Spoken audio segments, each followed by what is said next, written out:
Bismillahirrahmanirrahim. Alhamdulillahirabbil wassalatu wassalamu ala asyrafil anbiya'i wal mursalin wa ala alihi wa sahbihi ajma'in. Saya akan sambung lagi perbincangan mengenai mind setting di dalam siri ini. Kali ini saya ingin bercakap tentang kenapa kita perlu dalam mind setting ini antaranya adalah kejelasan matlamat, objektif. Kenapa kita perlu mempunyai kejelasan matlamat atau objektif di dalam keusahawanan ini? Sebenarnya Nabi SAW telah bersabda sebagaimana yang telah diriwayatkan oleh Amirul Mukminin Umar bin Khattab radhiyallahu anhu, qala sami'tu Rasulullah sallallahu alaihi wasallam yaqul innamal a'malu binniyat wa innama likulli imri'in ma nawa faman kanat hijratuhu ila Allah wa rasulih fa hijratuhu ila Allah wa rasulih wa man kana hijratuhu lidunya yusibuha aw imra'atin yankihuha fa hijratuhu ila ma hajara ilaih. Hadis ini adalah hadis yang masyhur, di hadis ahad sebenarnya, yang diriwayatkan oleh Sayyidina Umar, seorang saya di kalangan sahabat. Kemudian selepas itu hadis ini tersebar dan menjadi hadis yang pertama dalam semua kebanyakan kitab-kitab hadis, iaitulah tentang niat. Hingga kan para ulama mengarang kitab yang namanya Asbah. Kitab yang dikatakan antara kitab yang penting Asbah wan Nazair ialah membicarakan tentang qawaid fiqhiyah. Yang pertama yang dikatakan al-umur bi maqasidiyah. Setiap perkara itu diukur dengan niatnya. Jadi sebenarnya niat dalam hadis ini Nabi bersabda sesungguhnya setiap amalan itu bergantung dengan niat, dan setiap orang akan dibalas ataupun mendapat berdasarkan apa yang diniatkan. Jadi dalam hadis ini para ulama kebanyakan membincangkan hadis ini mengenai ibadat, di mana sesuatu amal ibadat itu tidak akan sah kecuali dengan niat yang betul. Kemudian satu amal ibadat itu tidak akan mendapat pahala kecuali dengan keikhlasan kepada Allah Subhanahu wa taala. Niat yang betul bermaksud qasdu syai' muqtarinan bil fi'li. Maksudnya niat dia ketika mana melakukan satu amalan dan amalan itu sesuai dengan niat. Contohnya dia solat fardu zuhur tunai, maka niat dia aku menunaikan solat fardu zuhur tunai, ataupun dia menunaikan sunat zuhur. Jadi yang membezakan fardu zuhur dengan sunat zuhur adalah niat. Yang membezakan zuhur dengan asar adalah niat. Jadi niat itu menentukan amalan itu betul. Maksudnya manusia ketika mana melakukan ibadat, nak dia sedar dia sedang buat apa. Jadi kesedaran itu yang dinilai oleh Allah Subhanahu wa taala. Allah tak nak hati yang lalai. Dia niat solat zuhur tapi hatinya berfikir solat asar. Jadi apabila perbuatan itu solat zuhur, hati ingat solat asar, jadi ibadat itu tidak sah kerana bercanggah amalan zahir dan batin. Yang kedua, keikhlasan ini di sisi Allah Subhanahu wa taala. Setiap amalan dunia walaupun kita kata simple, membuang batu daripada jalan, kalau niat dia untuk menghindarkan orang awam daripada terjatuh apabila tersepak batu, dia dikirakan mendapat pahala kerana amalan dia itu. Yang ketiga yang saya nak fokuskan di dalam niat ni ialah hadis fara yang kedua, wa innamal likulli imri'in ma nawa. Setiap orang akan dapat apa yang dia niatkan. Kalau dia niat dunia, dia dapat dunia. Kalau dia niat akhirat, dapat akhirat. Kalau dia niat kedua-duanya, dia dapat kedua-duanya. Cuma dalam zaman sekarang ini, niat itu sudah dikembangkan ilmunya daripada sekadar objektif ataupun niat qasad di dalam ibadat kepada satu pemikiran strategik yang luas, iaitu bermula dengan apa yang kita katakan visioning, menentukan vision masa depan, gambaran vision masa depan. Untuk mencapai vision perlu ada beberapa misi-misi yang perlu dikomplit dan dipecahkan. Vision itu mungkin vision 20 tahun, vision 10 tahun. Untuk sampai vision 20 atau 10 tahun, dipecahkan vision itu kepada dua fasa. Satu fasa 5 tahun, dan fasa pertama 5 tahun, fasa yang kedua adalah 5 tahun yang kedua, untuk melengkapkan vision yang yang nak dicapai dalam masa 10 tahun. Sebenarnya inilah yang dikatakan mind setting. Manusia akan berfikir, akan bekerja berdasarkan bagaimana dia telah set di dalam mindanya. Sebagaimana kita pernah membaca buku Stephen Covey, Seven Habits Success People, antaranya adalah begin with the end in mind. Maksudnya dia buat satu benda, dia akan hubungkan aktiviti hari ini dengan matlamat akhir yang nak dicapai. Mestilah sinkronis, bertepatan, supaya kerja dia tidak sia-sia, melakukan perkara yang sia-sia, kerja-kerja yang tidak bersambung untuk mencapai matlamat besar di dalam kerangka perjuangan ataupun kerangka usaha pembangunannya. Jadi dalam ilmu dengan berkaitan dengan niat ni, maka alahailah perbincangan tentang visioning, meletakkan mission. Akhirnya kita ada plan strategik, macam mana nak sampai mission tersebut. Kemudian mereka sebelum melakukan plan strategik, mereka buat SWOT analisis, menganalisa kekuatan, kelemahan, cabaran dan peluang, dan menggunakan metrik kekuatan dan peluang digabungkan untuk menghadapi merungkai ataupun menghadapi kelemahan dan cabaran. Ini adalah peran strategik, maka digariskan daripada analisa data mengenai kekuatan, kelemahan, ancaman dan peluang itu diambil satu metrik, menggunakan kekuatan yang dia ada dan digantumkan dengan peluang yang ada untuk mengatasi kelemahan yang dia ada dan ancaman yang bakal ataupun kemungkinan dihadapi di dalam proses untuk mencapai objektif. Kemudian barulah disusun kepada fasa-fasa. Kalau kita lihat umpamakan plan strategi ini seperti mana kita nak membina satu kata bandaraya perumahan, satu bandar perumahan. Sudah tentu sudah ada satu grand design bandar tersebut, berapa kilometer jalannya, hospitalnya, sekolahnya, infrastrukturnya, mana dan diletakkan di atas satu table atau meja. Kita nampak daripada dengan mata helikopter view, kita boleh lihat bagaimana tanah yang berbukit-bukit atau landai itu sudah diletakkan model-model rumah ataupun pembangunan yang nak dibangunkan di tempat tersebut. Itu dinamakan vision. Jadi kita dapat visionkan satu taman perumahan, dan sudah nampak lorong-lorong rumah-rumah dah bentuk yang telah dibina di atas papan model tersebut. Jadi model tersebut dikatakan vision. Ini sesuatu yang akan menjadi realiti 10 tahun ataupun 5 tahun akan datang di tapak tanah ini. Itu dikatakan vision. Tapi untuk mencapai vision tersebut, perlulah di sana dilakarkan planning. Jadi sebelum nak plan, mungkin orang kena kaji tentang kawasan tanah yang nak dimaukan ke tu. Tanah berbukit kah, tanah pasir kah, tanah paya kah, supaya mereka buat survey cost nak buat jalan, cost nak buat parit, cost nak buat piling kalau perlu dan sebagainya. Jadi semua cost itu ditentukan berdasarkan realiti tanah yang nak dibangunkan.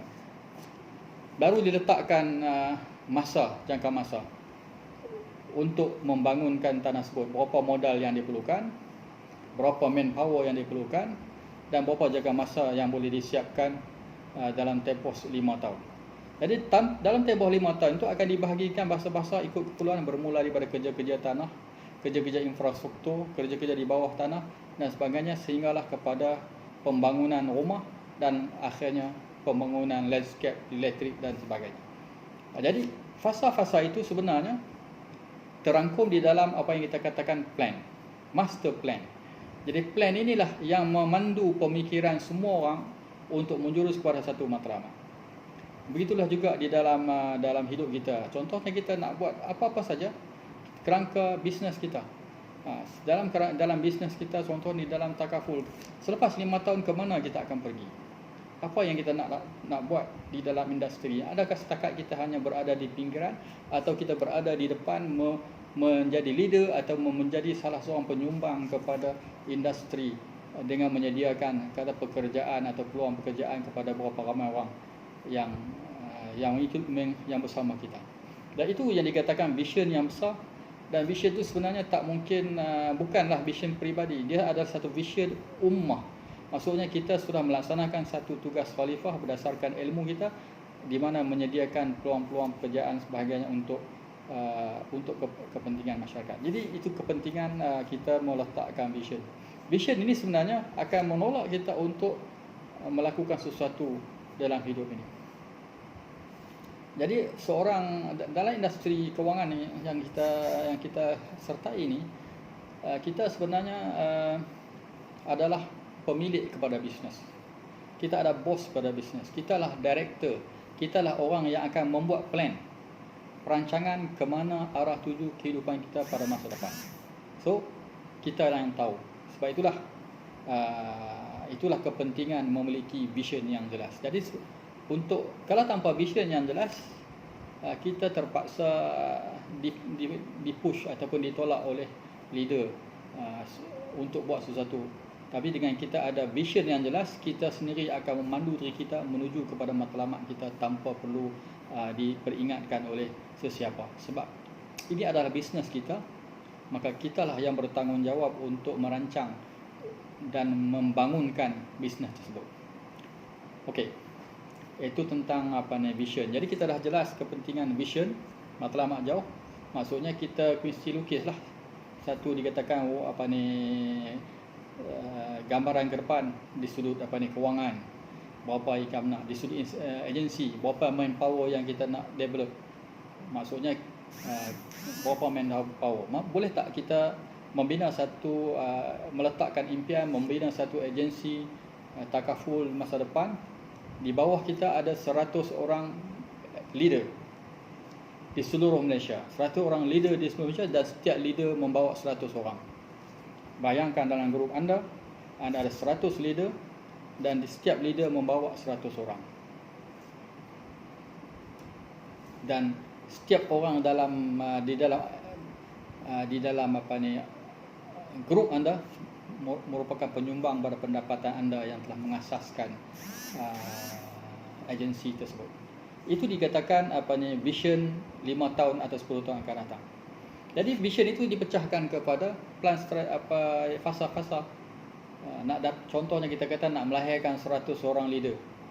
100 orang tu perlu melalui proses seperti biasa, ejen biasa selama 2 tahun.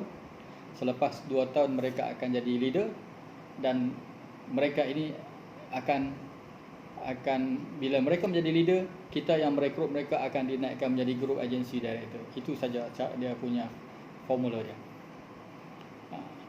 Jadi bermaksud di dalam usaha kita, di samping kita membuat marketing, mencari customer untuk ditakafulkan, dalam masa yang sama kita kena fikir untuk meramaikan peluang pekerjaan kepada rakan-rakan yang berminat untuk menceburkan diri di dalam industri peruning kewangan ini. Dengan mindset tersebut, kita sudah mengangkat diri kita daripada sekadar belajar untuk menjadi peruning kewangan. Kita juga mengangkat diri kita untuk menjadi seorang leader yang mampu menduplikasi ilmu dan pengalaman dan menurunkan kepada generasi akan datang. Jadi kita dapat dua manfaat income di dunia dan manfaat akhirat apabila kita berjaya transfer ilmu pengalaman yang baik untuk diikuti orang lain, dan mereka juga akan gembira, bahagia dengan pendapatan mereka, dan mereka buat kebajikan, bersedekah, membayar zakat dan membantu memperkukuhkan ekonomi Islam. Kita menyumbang sebahagian daripada usaha untuk membangunkan Islam pada masa depan melalui agensi yang kita bina. Itu yang saya masukkan dengan vision ataupun impian besar yang perlu ada kepada semua orang yang terlibat dalam agensi ini. Jadi kita dah jelas apa itu vision, dia adalah satu model, dan untuk sampai kepada vision tersebut kita perlu ada beberapa misi. Dan misi di dalam industri ini, misi yang pertama ialah kita mesti melengkapkan diri kita dengan segala maklumat, ilmu, knowledge yang berkaitan dengan industri, kemahiran yang mantap di dalam kerangka circle yang kita bincang, kemahiran prospecting, kemahiran approaching, kemahiran buat analisis, need analysis, mengkaji keperluan, kemahiran untuk membuat proposal, kemahiran untuk present proposal kepada pelanggan dan buat closing. Seterusnya kemahiran untuk merekrut, mengajak orang lain untuk menyertai kerjaya ini. Itu kemahiran. Selepas kemahiran, kemungkinan kita akan analisa kenapa kita tak boleh pergi ke depan. Dia akan kembali balik kepada kelemahan yang ada di dalam diri kita. Innallaha la yughayyiru ma biqaumin hatta yughayyiru ma bi anfusihim. Jadi Allah Taala sudah menyatakan dalam Al-Quran, dia tidak akan mengubah kelemahan yang ada pada diri kita sehingga kita mengubah kelemahan yang ada dalam diri kita. Jadi kelemahan dalaman kemungkinan ilmu, kita boleh cari ilmu. Kelemahan kemahiran kita boleh latih bertubi-tubi sampailah sampailah sesuatu yang berada dalam minda kita, conscious mind, dan terpahat di dalam subconscious mind. Seperti mana kita berlatih memandu, daripada kita memandu dalam keadaan stres sampai kita memandu relax, kerana kemahiran memandu kereta itu sudah menjadi habit, sudah jadi darah daging kita, dan kita akan memandu tanpa berfikir. Jadi kita tak penat. Itulah kemahiran-kemahiran yang lain. Dia datang kemahiran itu apabila dia sampai habit dan kita lakukan secara spontan kerana teknik ataupun skill itu sudah meresap di dalam subconscious mind kita itu. Begitulah juga kemahiran-kemahiran yang lain. Kemudian bila kita dah sempurna kemahiran, kemungkinan kita kena atasi attitude kita, sikap kita. Contohnya sikap bertangguh. Tangguh, buat kerja tak selesai, maka kita kena cuba buat kerja selesai. Kalau kita kata prospecting 300 nama, kita pastikan 3 hari sudah cukup untuk dapat 300 nama. Tak perlu sampai 3 bulan untuk cukupkan 300 nama. Ambil 1 hari, duduk, buat analisa siapa kaum keluarga kita yang kita nak masukkan di dalam list yang kita nak jumpa. Cukupkan 300 nama dalam masa 3 hari. So kita tak perlu lagi duduk untuk fikir tentang prospecting. Kemudian prospecting ni hanya ditambah apabila 300 nama tu telah dikeluarkan senarai dan kita sudah call untuk set appointment sehari 30 nama. Daripada 30 nama yang kita call itu, kemungkinan nama nombor dia tidak valid. Kita potong. Kemungkinan nombor dia sudah di luar ataupun tidak boleh dihubungi. Kemungkinan nama tu orang tu dah meninggal dunia, kita tak tahu kan. Jadi kita akan potong nama yang dan kita akan gantikan nama yang sudah tidak boleh digunakan kepada nama baru. Kemungkinan dia dapat tapi tak dapat appointment, dia bagi alasan tak ada masalah, tak berminat lah, tak apa. Kita cuba approach dengan gaya yang lain sampai cukup 7 kali dan akhirnya dia seolah-olah menolak kita, tak nak dengar. Kita skipkan dahulu, buangkan terus dia daripada senarai untuk follow up pada tahun ni. Mungkin kita timbul balik nama tu pada tahun depan. Okey, itu tentang prospecting. Kemudian kita kena ada kemahiran approach. Approach ni senang saja. Approach ni macam mana kita nak tegur orang, sapa orang, untuk menimbulkan starting komunikasi. Tanya apa khabar, duduk di mana, makan apa, sihat ke, apa saja yang kita boleh lakukan untuk approach. Jadi kita kena faham tujuan kita buat call, message, approach ni, tujuannya ialah supaya kita ada satu temu janji yang solid, serius untuk bincangkan topik financial planning ni. Sebab topik financial plan ni adalah suatu topik yang serius, profesional, perlu kepada duduk dan bertanya soalan yang betul. Baik, kita ada kemahiran tersebut. Jadi yang kita kena betul ialah sikap kita, sikap bertangguh saya katakan tadi. Kemudian sikap kita tak kurang profesional, berjanji pukul 3, pukul 5 baru sampai. Kita tidak ada satu, kita tak hormat orang. Jadi kalau kita berjanji, kita mesti tepati janji. Kalau tak boleh tepati janji, cepat-cepat bagi tahu alasan. Sebelum orang tu kita dah berjanji dengan dia nak jumpa, dia pun dah block dia punya date, masa, time tu, last minute kita bagi tahu minta maaf saya tak boleh datang, kita pun bagi alasan dan jam dan sebagainya. Sebenarnya dia tak akan respect kita lagi. Sebab kita tak menghormati dia, dia tak akan menghormati kita. Masa bagi dia penting, seperti mana masa bagi dia penting. Jadi jangan biar customer kita ataupun klien kita menunggu. Bagi tahu awal-awal, bagi tahu awal, kecuali lah memang accident. Nak boleh macam mana? Accident tu no excuse lah. Tak boleh marah lah. Accident macam tengah drive accident. Accident pun sebenarnya kita boleh elak kalau kita cukup tidur, kalau kita rancang perjalanan awal, kita dah tahu tempat tu jam, nak pergi payah, jadi kita kena rancang. Maksudnya kita kena buat apa yang kita katakan proaktif untuk buat sesuatu homework apabila nak buat temu janji dengan orang. Contoh nak buat temu janji dengan orang dengan kad KLCC Kuala Lumpur. Kita kena tahu, kita kena survey sebelum tu lagi. Mana kata kita punya appointment di KLCC hari Khamis depan. Hari ni kita kena pergi dah survey tempat tu di mana supaya kita tahu kita boleh datang pada tempat masanya. Maksudnya kita kena buat homework, bukan sekadar agak-agak. Kita kena confirm kita boleh datang. Kalau payah sangat, memang kena sewa rumah kat situ. Saya pernah buat satu appointment, oleh kerana nak appointment 7 pagi, saya terpaksa sewa hotel, duduk di sana kerana nak buat appointment besok, supaya saya boleh jumpa klien yang penting dengan selesa. Itu adalah habit, attitude kita. Attitude kita bagaimana kita perlu membuat homework untuk menunjukkan, untuk menjaga profesionalisme kita seorang yang dihormati, tentang janji dan sebagainya. Itu juga penampilan diri, pakaian dan sebagainya. Saya dah tulis tentang habit ini dalam buku saya tu, 5 prinsip kejayaan manusia kelas pertama. Jadi 5 prinsip tu habit tu saya hurai di dalam tajuk, saya ingat tajuk yang keempat. Bagaimana kita nak breakthrough, kita mengatasi segala halangan dalaman yang menjadikan kita tidak berjaya. Boleh carilah buku 5 prinsip tu, baca. Buku tu memang spesifik untuk ejen takaful, orang yang buat sale. Kemudian saya curaikan juga tentang tabiat-tabiat yang perlu ada. Jadi maksudnya kita kena completekan diri kita dengan habit dan dengan attitude yang betul dan habit yang betul. Habit di dalam industri kita adalah kita jadikan sales cycle tu sebagai habit. Prospecting tu sudah jadi habit, approaching sudah jadi habit. Maksudnya kita buat hari-hari tanpa rasa tertekan, dan itu ibarat makanan kita. Seperti mana kita makan nasi, kita perlukan tidur, kita perlukan mandi, kita perlukan berus gigi, kita perlukan segalanya yang diperlukan setiap hari. Begitulah juga kita lakukan prospecting, approaching, fact finding dan sebagainya. Itu jadi habit apabila kita berjumpa dengan orang sebelum kita buat presentation dan closing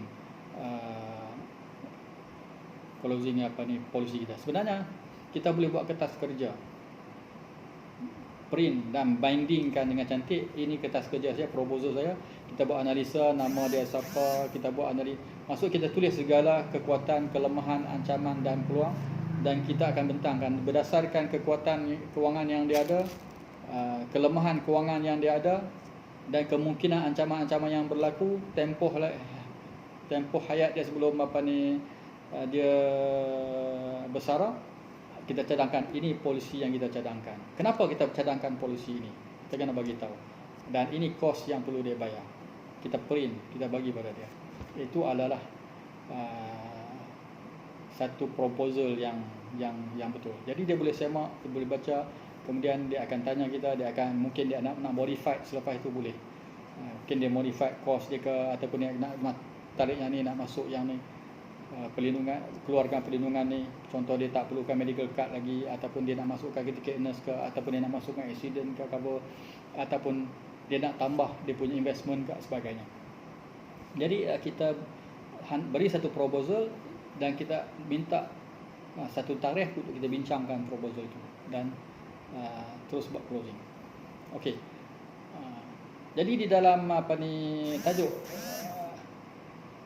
mind setting ini, kita kena setkan minda kita daripada vision, mission sampailah kepada daily, weeks, sheet daily. Mana di dalam kita bekerja secara sistematik. Kita ada vision kita, ada mission kita, ada target tahun 2020, 2021. Kita mesti letak target 12 bulan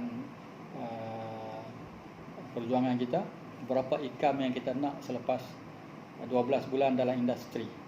Itu target yang paling dekat. Untuk mencapai target tersebut, apa yang kita perlu lakukan setiap bulan, setiap minggu dan setiap hari. What to do today. Dan kita ada sheet, saya dah berikan kepada anda sheet week dalam WAR itu kan. Week activity report. Kita boleh analisa Jadi daripada report mingguan itu, kita boleh analisa apa yang kita buat. Apakah apa yang kita buat itu satu benda yang betul-betul berkualiti kepada kejayaan kita. Jadi mind setting ini bermaksud kita perlu memandu minda kita dengan satu perkara yang bertulis dan report, supaya kita boleh menganalisa kemudian di mana kelemahan kita dan bagaimana nak atasi, dan kita boleh improve, memperbaiki kualiti perancangan kita. Itu yang dikatakan ahsanu amala. Alladzi khalaqal mauta wal hayata liyabluwakum ayyukum ahsanu amala.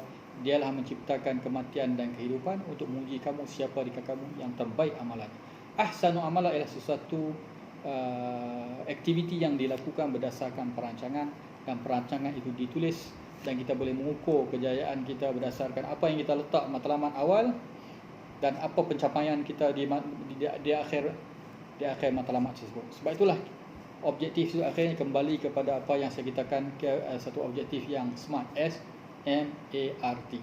Jadi di dalam objektif planning, action plan, activity plan itu dia sudah letak objektif yang SMART.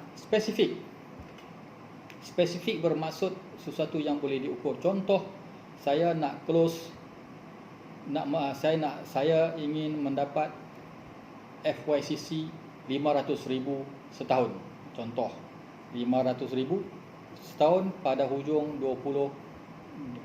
Disember 2020. Maksud yang pertama, kita kata FYCC, first year contributor contractor, mana kita daripada sekarang sampai akhir bulan 12 kita nak collect untuk bawa ke dalam tabung takaful 500,000 collected. Sebab apa? Sebab kita nak commission 25% daripada 500,000. Berapa? Kalau 400,000, commission 100,000 setahun. Okey, itu adalah sesuatu yang spesifik. Angka dia berapa? 500,000. Tempoh dia 12 bulan, ataupun hujung tahun ni tinggal lagi 4 bulan. Maksud kita tahu lah,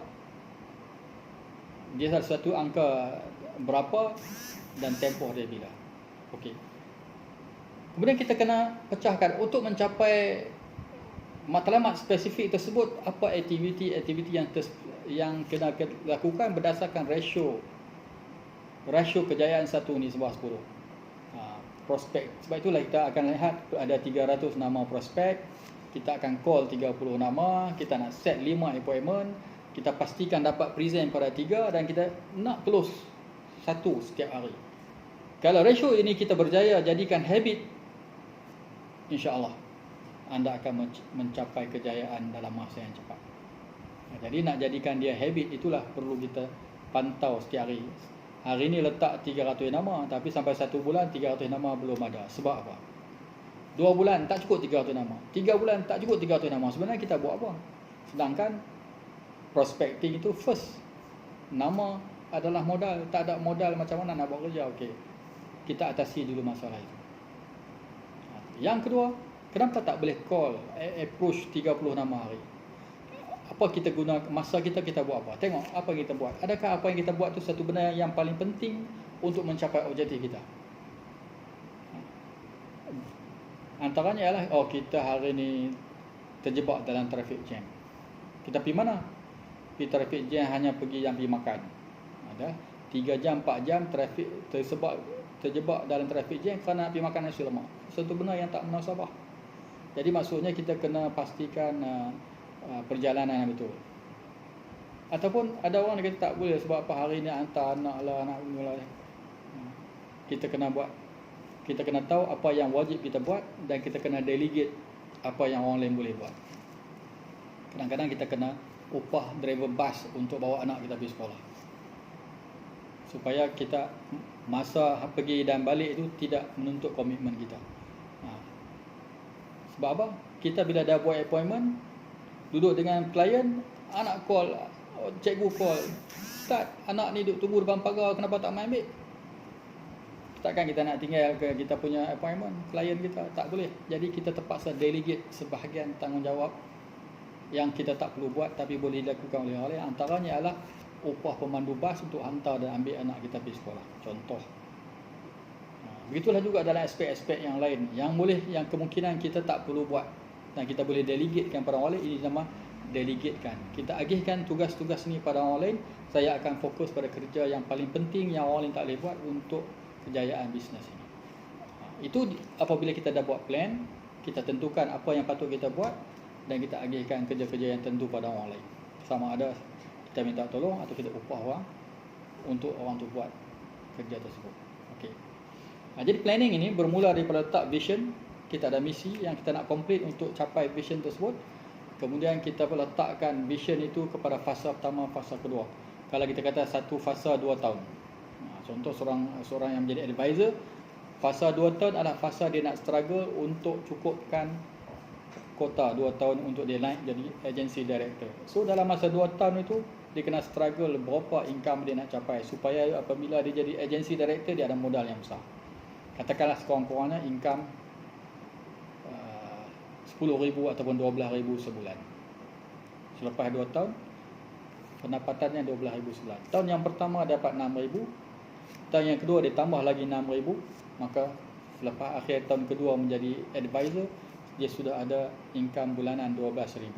Ketika itu dia jadi manager dan dia boleh develop sistem untuk rekrut orang dan develop orang.